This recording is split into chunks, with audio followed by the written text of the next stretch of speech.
விழுப்புரம் மாவட்டம் சித்தானங்கூர் கிராமத்தில் ஊருக்குள் புகுந்த காட்டுப்பன்றி தாக்கியதில் 9 பேர் காயமடைந்திருக்கிறார்கள். இவர்களோடு இணைந்திருக்கிறார் செய்தியாளர் காமராஜ். காமராஜ், என்ன நடந்தது? காட்டுப்பன்றிகளை பிடிப்பதற்கான நடவடிக்கைகள் எடுத்திருக்கிறாங்களா? விவரம் என்ன?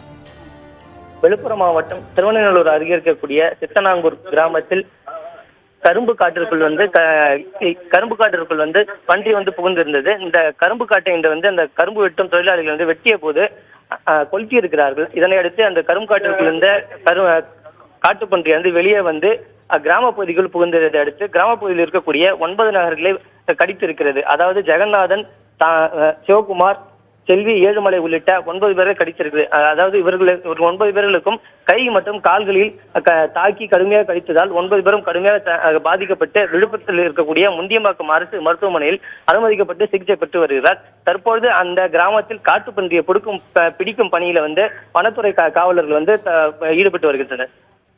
தற்போதைய விவரங்களுக்கு நன்றி காமராஜ்.